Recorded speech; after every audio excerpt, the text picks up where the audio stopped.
Hi friends, आज मैं आपके लिए टॉप 25 जीके जीएस के क्वेश्चन लाए हैं जो कि एसएससी एग्ज़ाम के लिए बहुत ही इम्पोर्टेंट है। और आपकी तैयारी कितनी हुई है, आप प्लीज़ इस प्रैक्टिस सेट को देकर ज़रूर चेक करें कि आप इसमें से कितने उस क्वेश्चन गलत और कितने क्वेश्चन सही कर पा रहे हैं। तो आइए इस प्रैक्टिस सेट को शुरू करते हैं। स्थानीय सरकार की त्रिस्तरीय प्रणाली में डैश शामिल नहीं है और आपको प्रत्येक क्वेश्चन के लिए 3 सेकंड का टाइम दिया जाता है। तो इसका राइट आंसर है ऑप्शन बी, ग्राम समिति स्थानीय सरकार की त्रिस्तरीय प्रणाली में शामिल नहीं है। तो आइए नेक्स्ट क्वेश्चन की ओर बढ़ते हैं। नेक्स्ट क्वेश्चन में है कि संयुक्त राज्य अमेरिका ने डैश में एक लोकतांत्रिक संविधान को अपनाया। तो आपको 3 सेकंड का टाइम दिया जाता है। तो इसका राइट आंसर है ऑप्शन बी, 1787 ईस्वी में अमेरिका ने अपना एक लोकतांत्रिक संविधान अपनाया था।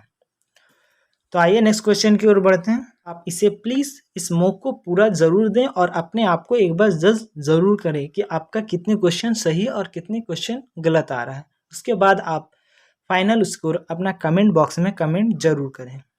तो आइए नेक्स्ट क्वेश्चन की ओर देखते हैं। तो नेक्स्ट क्वेश्चन में है कि निम्नलिखित में से कौन सबसे कठोर पदार्थ है।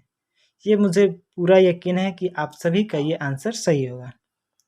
तो 3 सेकंड का टाइम दिया जाता है आपको। तो इसका राइट आंसर है ऑप्शन बी, हीरा। हीरा एक सबसे कठोर पदार्थ है। तो आइए नेक्स्ट क्वेश्चन की ओर बढ़ते हैं। तो चलिए नेक्स्ट क्वेश्चन को पढ़ते हैं। डेटर्मोलॉजी के अंतर्गत किसका अध्ययन किया जाता है? झाड़ियों का, फेफड़ों का, त्वचा का या पक्षियों का?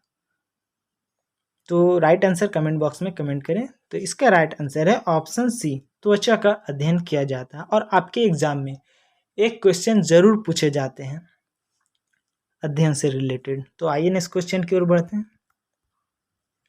तो नेक्स्ट क्वेश्चन में है कि इबोला वायरस का नाम लिया गया था। आपको यह बताना है कि इबोला वायरस जो कि एक वायरस जनित रोग है, उसका नाम कहाँ से लिया गया था? तो चलिए इसका राइट आंसर बताइए आप। तो इसका राइट आंसर है ऑप्शन सी, एक नदी के नाम से लिया गया था इबोला वायरस का नाम। तो आइए नेक्स्ट क्वेश्चन की ओर बढ़ते हैं। तो नेक्स्ट क्वेश्चन में है कि पपीते में पीला रंग का कारण है। तो जल्दी जल्दी आंसर कमेंट बॉक्स में कमेंट करें। तो इसका राइट आंसर है ऑप्शन सी। तो चलिए नेक्स्ट क्वेश्चन की ओर बढ़ते हैं। तो नेक्स्ट क्वेश्चन में है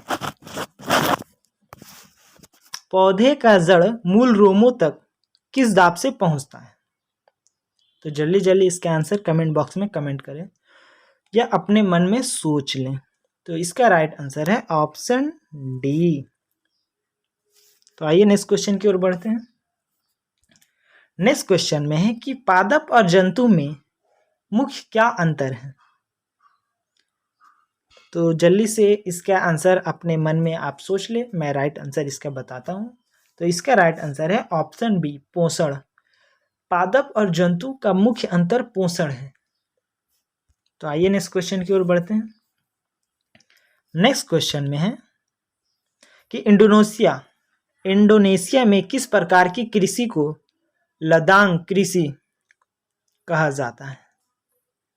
तो इसका राइट आंसर है ऑप्शन बी, झूम कृषि। झूम कृषि को ऑस्ट्रेलिया में लदांग कृषि कहा जाता है। झूम कृषि मतलब कि जो आदिवासी लोग रहते हैं वह एक स्थान पर कृषि करते हैं, जंगलों को काटते हैं, फिर वह दूसरी जगह जाकर फिर वह जंगलों को काटते हैं और वहाँ कृषि करते हैं।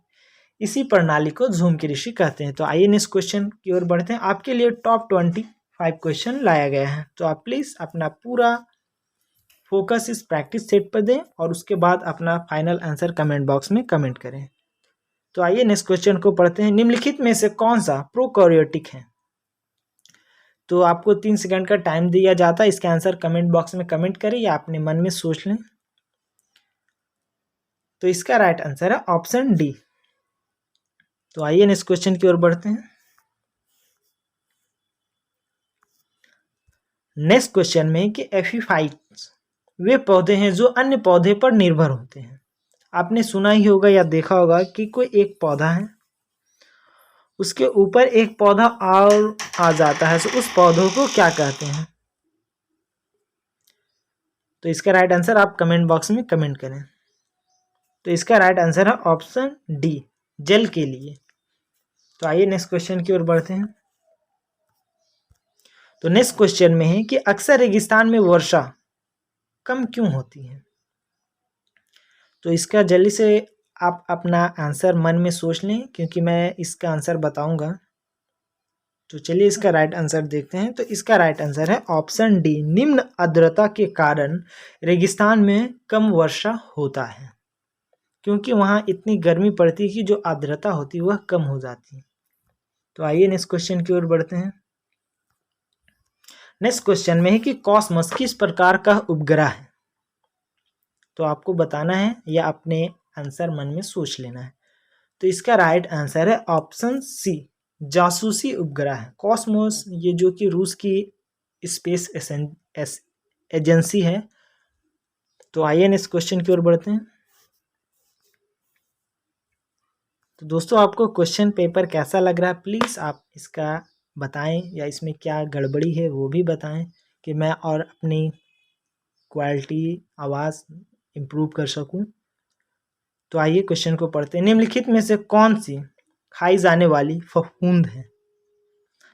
तो इसका राइट आंसर तो मुझे पता है, सभी को पता होगा। इसका राइट आंसर है ऑप्शन बी, मार्केला या मॉर्केला जिसे कहते हैं। तो आइए नेक्स्ट क्वेश्चन की ओर बढ़ते हैं। तो नेक्स्ट क्वेश्चन में है कि निम्न रेशों में से कौन पौधे के तने का उत्पाद नहीं है? तो बताइए, आपको यह बताना है कि कोई भी पौधा होता है तो उसका कौन सा रेशा मतलब नहीं पाया जाता है उसके उत्पाद में। तो जल्दी जल्दी राइट आंसर कमेंट बॉक्स में कमेंट करें। तो इसका राइट आंसर है ऑप्शन डी, कपास। तो आइए नेक्स्ट क्वेश्चन की ओर बढ़ते हैं। यह तो डेफिनेटली सभी को, विद्यार्थी को ये क्वेश्चन का आंसर पता होगा। तो चलिए इसके आंसर कमेंट बॉक्स में जल्दी जल्दी कमेंट करें।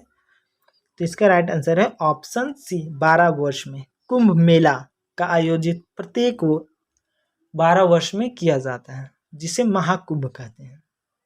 तो आइए नेक्स्ट क्वेश्चन की ओर बढ़ते हैं। क्वेश्चन नंबर 18 है, तमोस माँ ज्योतिर्गमय कहाँ से ली गई है? तो इसका राइट आंसर अपने कमेंट बॉक्स में कमेंट करें या मन में सोच लें। यह क्योंकि एग्जाम की दृष्टि से बहुत ही इंपॉर्टेंट पेपर है, सो आप प्लीज़ इस प्रैक्टिस शीट को पूरा ज़रूर दें। तो इसका राइट आंसर है ऑप्शन ए, ऋग्वेद। यह शब्द ऋग्वेद से लिया गया है। तो चलिए नेक्स्ट क्वेश्चन की ओर बढ़ते हैं। नेक्स्ट क्वेश्चन में है, निम्नलिखित में से रस्ट रोग का संबंध किस फसल से है? तो आप बताइए कि यह रस्ट रोग किस फसल में हो जाता है? तो इसका राइट आंसर है ऑप्शन डी, गेहूं। रस्ट रोग गेहूं में हो जाता है। तो आइए नेक्स्ट क्वेश्चन की ओर बढ़ते हैं। ये बहुत ही इंपॉर्टेंट क्वेश्चन है। ये एसएससी के पिछले ईयर्स में जो CHSL का एग्जाम हुआ उसमें भी पूछा गया था। हृदय स्पंद किस दर से नियंत्रित होता है? तो जल्दी जल्दी इसका राइट आंसर अपने कमेंट बॉक्स में कमेंट करें या अपने मन में सोच ले। तो इसका राइट आंसर है ऑप्शन सी, स्वायत्त तंत्रिका तंत्र।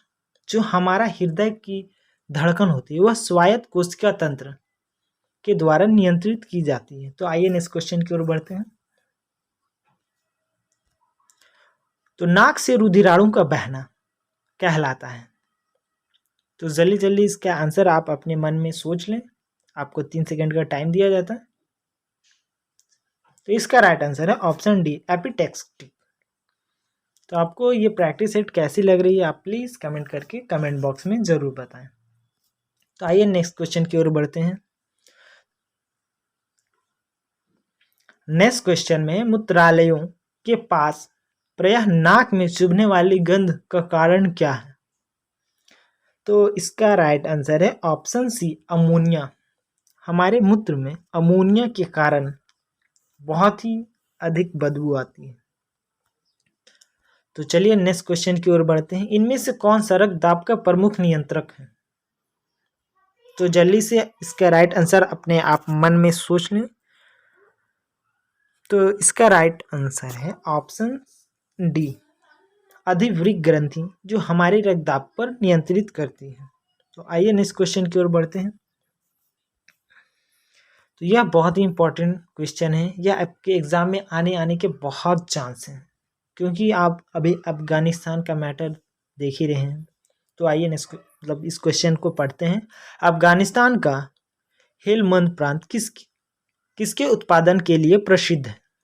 तो इसका राइट आंसर है ऑप्शन बी, अफीम। जो अफगानिस्तान का यह एरिया है अफीम के लिए बहुत ही प्रसिद्ध है।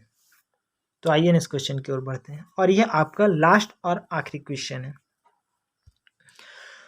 तो सार रोकने के लिए बनाया गया है। तो इसका राइट आंसर आप मन में सोच लें। इसका राइट आंसर है ऑप्शन सी, रासायनिक और जैव हथियारों को रोकने के लिए बनाया गया है। तो यह प्रैक्टिस सेट आपको कैसी लगी, और आने वाले दिनों में और भी प्रैक्टिस सेट आपको दिए जाएंगे। तो आप प्लीज़ इस चैनल के साथ बने रहें और जीके जीएस का टेंशन छोड़ दें, और एवरीडे प्रैक्टिस सेट जरूर लगाएं, जिससे कि आप अपने में क्या इम्प्रूवमेंट हो रही है वह जज कर पाएंगे। तो थैंक यू दोस्तों, वीडियो को देखने के लिए धन्यवाद।